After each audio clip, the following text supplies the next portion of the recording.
I don't like throwing out the baby with the bathwater. That being said, if we have to cut the spending back to zero before we get it right, we're absolutely going to do that. And kids are dying. Story. And kids are dying. Kids can die. Kids could die. Yeah. I don't know. Yeah. He said it. That's not worrying to you as a believer? It was. I thought it was a bad answer to the question, and here's why. I cannot help. Yep, these are just 2 shots from one interview. And trust me, there's a lot more where that came from. I've pulled 9 moments from that conversation. Some shocking, some revealing, and all worth breaking down. Today, we're breaking down one powerful interview. Trump, Epstein, and immigration raids with Mehdi Hasan and Mick Mulvaney on Al Jazeera's head-to-head. Who's Mehdi Hasan? He's a British-Pakistani journalist known for fearless, fact-driven debates. Who's Mick Mulvaney? Former Republican congressman, White House budget chief, and acting chief of staff under Trump. So, he's got inside perspective. Their conversation covers immigration, pardons, mental fitness, and Trump's ties to Epstein. I'm unpacking 9 major moments, including full Q&A segments, so you get the full picture.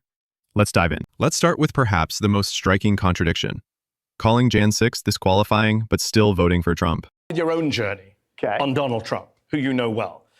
I think it's fair to say you've been on quite a flip-flopping journey when it comes to President Trump. You once called him a terrible human being, then you became his White House chief of staff. Yes. Then after January 6th, you resigned from the government, and you said you wouldn't vote for him again. Then you did vote for him again last year. A man you know incited an insurrection against the US government. Why? Fair enough. By the way, I'm not the only person to have varying opinions on Donald Trump. In fact, I think his vice president currently has said some interesting things about him. The part about the horrible person, I remember very vividly because he would remind me of it on a regular basis. I was running for Congress at the time, and I had a debate that evening that the Access Hollywood tape came out. Yes. This is the one where he said you grab women by the privates and so forth. I gave a candid answer to it.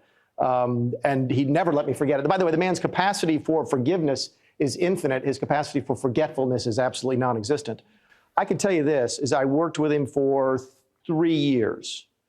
I never saw any misogyny. I never saw any racial disparity, racism. I never saw the things that people accuse him of doing. We'll come back to that. Is he a perfect guy? No. But you said you wouldn't vote for him again because of the insurrection. Yeah, well, I didn't vote for him in the Republican primary. And a lot of folks did. But you chose to put a man back in the Oval Office who you said, let me just quote you. Yeah. You said that he lit the fuse for the insurrection and attempted coup in 2021. You said we needed a president that day. We didn't have one. Yeah, and listen, I think Bill Barr said something very similar. Bill actually testified against him at the January 6th committee and said, look, general elections are binary choices in my country. They really are. We don't have a third party. It's this or that. Yeah. And you have to say, okay, do I take this person with all of their warts and all their difficulties or this person? I mean, an insurrection against the US government is not a wart. It should be disqualifying, should it not? I quit over it. I quit over it for a different reason. You also said, I do not think you can be a reasonable person and say that Donald Trump should be president again. Yeah, so you're not a reasonable person. American politics is a nasty business. When you say that someone lit the fuse on an insurrection, that isn't a minor critique. It's a line in the sand. Then stepping over that line is a credibility hit. Politics is messy, and binary choices happen. But voters notice when red lines really aren't. Next, pardons. Mulvaney faced a direct question about Trump pardoning Jan 6 participants, including violent offenders. His vice president, his attorney general, who said, don't pardon the violent criminals from January the 6th. I thought that was he came in and pardoned nearly 1,600 people, many of whom attacked police officers, many of whom were prosecuted for having deadly weapons, many of whom had other convictions or pending charges for manslaughter, drug trafficking, rape, sexual assault of minors. Yeah. Trump pardoned them all against the advice of his own people. What kind of person does that? I thought it was a bad decision. I don't know why he did it. If you're not in the room with him when he's making the decisions, it's hard to understand exactly why he's doing it. By the way, his vice president said the same thing. A week beforehand. So he threw them all under the bus and just did this thing. And he should have pardoned and then you all just fell in line. The party always falls in line no matter what he does. He is the leader of the party. There's no question about that. So just blind support from the Republicans. Blind support. No, I mean, this is a pretty big issue. You can criticize, you can disagree, and then still support. Well, nobody resigned over this. I mean, you're not in the administration, but none of these people resigned. It's a pretty big deal, right? To pardon insurrectionists who assaulted police officers. I don't think it's the worst decision he's made. I think the worst decision he made was to take security away from various members of his first administration, Mike Pompeo, John Bolton. And I don't like John Bolton very much, but I thought there have been some It's a horrible thing to do. He's a vindictive man. You say he's forgiving. He forgives the insurrectionists, but goes after his critics. I think he's done a fine job as president. There's a lot of decisions. But hold on, how can he have done a fine job as president? Right now. Well, he did. January 20th was his presidency. He began his presidency by pardoning insurrectionists. How do you just ignore that, is what I'm wondering. You don't ignore it. You literally are. You're saying he's done a fine job. By definition, you're ignoring. You have to take all of the... I don't think anybody who's president does 100% of the stuff that anybody wants. Pardons exist, but sweeping ones for those who attacked police? It sends a message that loyalty trumps accountability. That choice doesn't unify. It deepens political wounds. Now, something chilling. What about undocumented raids using masked agents without IDs? We are living in a country, you and I wonder whether we'll agree here, in which masked ICE agents with no badges, no ID numbers, no uniforms, can just grab people off the street, including American citizens, and just disappear them. If we saw this in a foreign country, wouldn't we call it authoritarianism? Yeah, I don't like this one. There's a bunch of Republicans who have talked about this, that generally speaking, we like to perceive law enforcement as a force for good in the country. And I don't like this idea of having law enforcement cover their faces. If you knocked on my door in the middle of the night with a mask on, I'm probably going to shoot you. And we don't want to be that place. But we are that place now. It's expanding. Multiple police forces are borrowing. If you live in a country where masked goons, armed goons from the federal government can grab people off the street. I'll take back the goon. There you go. Masked agents from ICE. Violently. We've all seen the videos. It's all on tape. Violently grabbing people off the street. Gardeners, dishwashers, hairdressers, American citizens, kids, elementary school children. That is not fascistic authoritarianism. That doesn't concern you. The part that I don't like is the mask part. The rest of the stuff I'm okay with. You're okay with disappearing American citizens? I have no difficulty with enforcing the law. Anonymous enforcement kills trust. Even if intent is lawful, public confidence vanishes when officers look like unknown enforcers.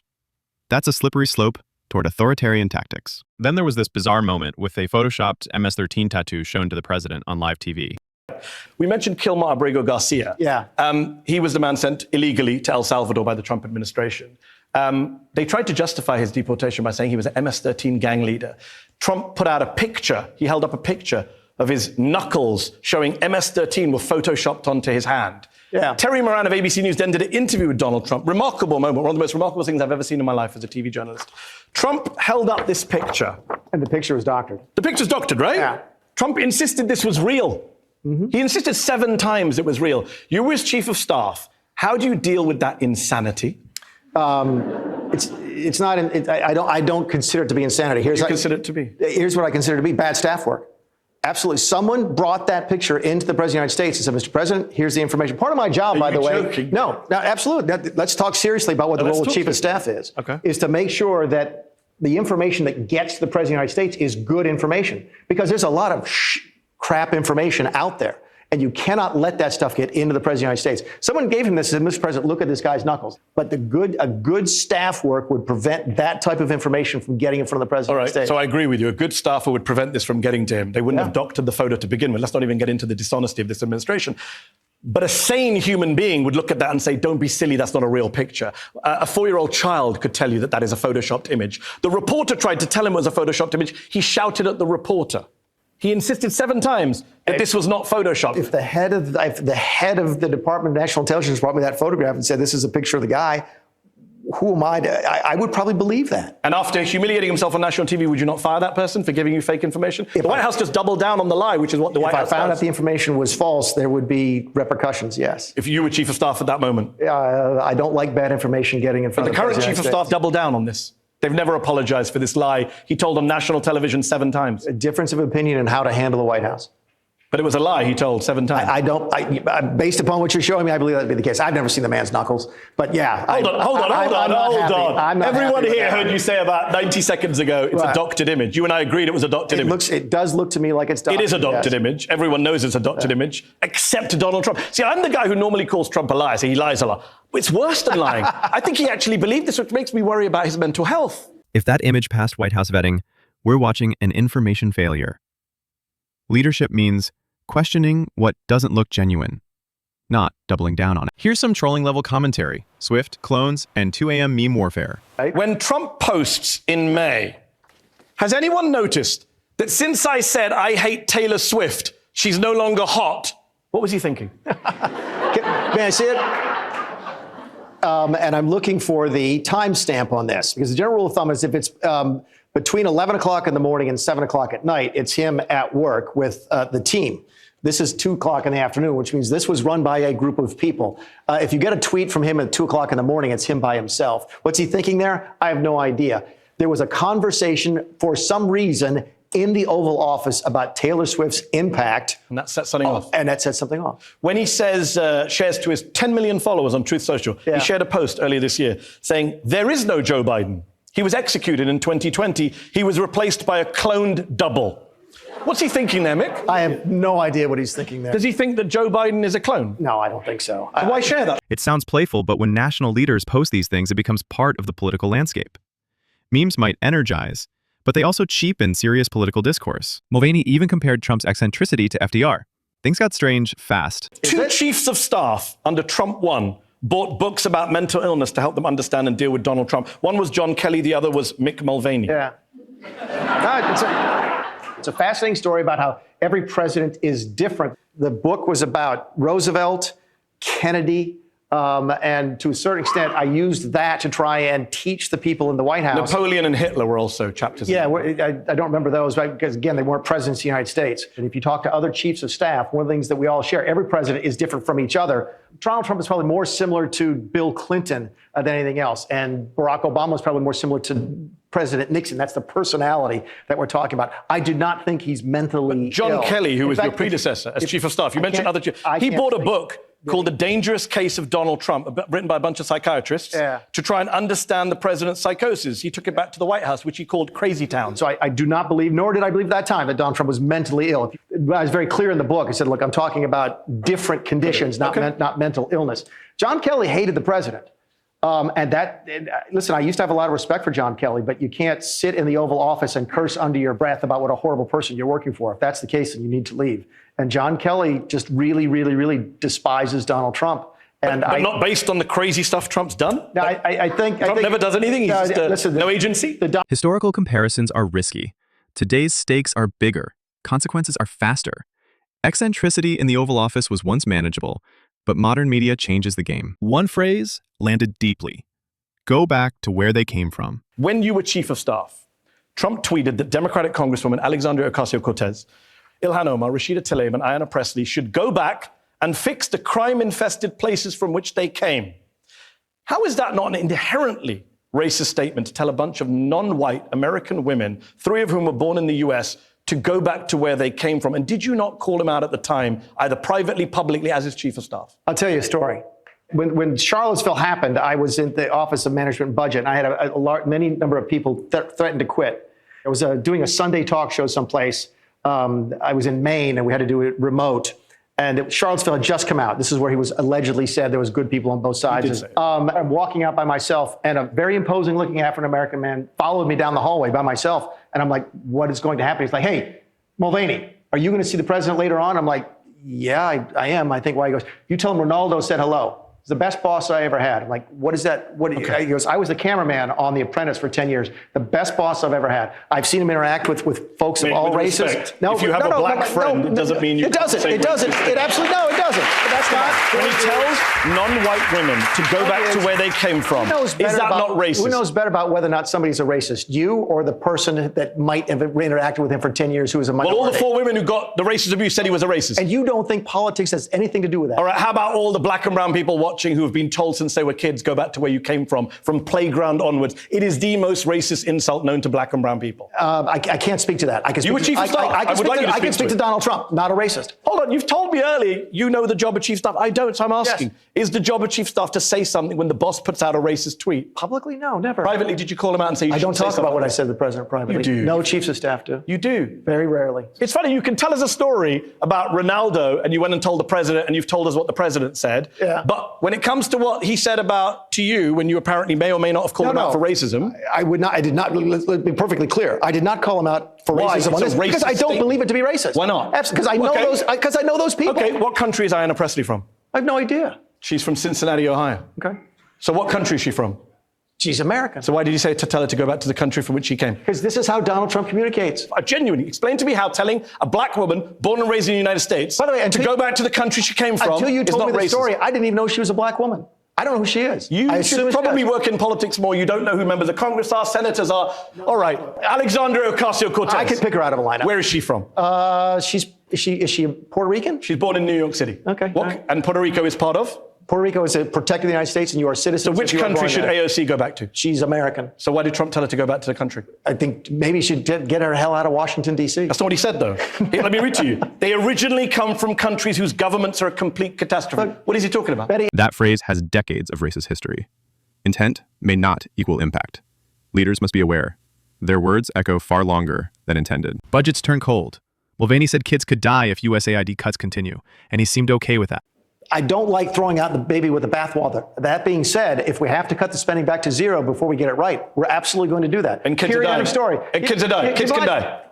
Kids could die. Yeah. Listen. It's a serious question. No, it's not a serious question. So hold on. No. It really is. If you were going to... No. No, You don't get to dismiss this. There's already reports out there that people are dying. If you go to a soup kitchen in Sudan and that is closed because Elon Musk in his jaunt as a government advisor decided to shut it down... There's already reports that people are dying, and not a single penny has changed. Yes, and not a single penny has changed yet. That's not true. They pulled people out of countries in Africa. We do some really good stuff overseas. What you're saying is not true.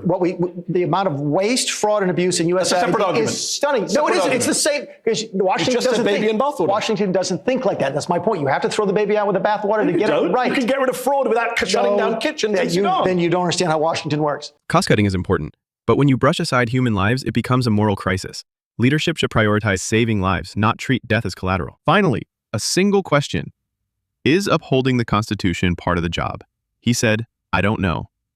And he was asked by Kristen Welker, is it the job of the president to uphold the Constitution? And he said, I don't know. Yeah. He said it. That's not worrying to you as a believer? It was. I thought it was a bad answer to the question, and here's why. I cannot help but watch him and think, what would I say today if I was there? Okay, if we were doing prep, which we always did with the president before he went on TV, we do practice questions. It's just good practice. Now, if you get this question, Mr. President, here's the answer. Yes, it is the job of the President of the United States to uphold the Constitution of the United States. Now, that being said, we have several cases going through the courts to try to establish the extent of executive authority, and I'm going to wait to see what happens with these things. That's the right answer. But it was a worrying answer. That's not the answer. That's not the way he gave the answer, and I didn't like it very much. That should be the easiest answer ever. Yes. Hesitation introduces doubt, and that's not what a commander-in-chief moment should ever feel like. You know, when I was going through this interview and pulling out these 9 moments, I realized this is exactly why we need to slow down sometimes and really listen to what's being said. Not just the headlines, not just the one-liners that get thrown around on social media, but the full context, the tone, the hesitations, the contradictions, all the little tells that show you where someone is really coming from. Because here's the thing. Politics isn't a sport where you pick a team and blindly cheer no matter what they do. It's supposed to be about holding people accountable no matter who they are. And if we as everyday people stop paying attention, stop asking questions, stop pushing back when things don't add up, we make it way too easy for power to go unchecked. And history has shown us over and over that never ends well. That's why conversations like this matter. They might feel uncomfortable, they might even challenge what you already believe, but that's the whole point. It's not about whether you agree with me or disagree with me. It's about staying curious, asking why, and not settling for easy answers. So here's what I'd love. Drop a comment and tell me which of these moments made you stop and think. Maybe it was something you strongly agreed with. Maybe it was something that made you go, wait, did they really just say that? I read all of them, and trust me, the best part of doing this is hearing different perspectives. And if you want more of these kinds of deep dives where we strip away the spin and really look at what's going on, then stick around. Hit that subscribe button, turn on the notifications, and let's build a space where we can actually talk about the things that matter without the noise, without the nonsense, and without letting the truth get buried. Because this isn't just about one interview. This is about all of us paying attention together.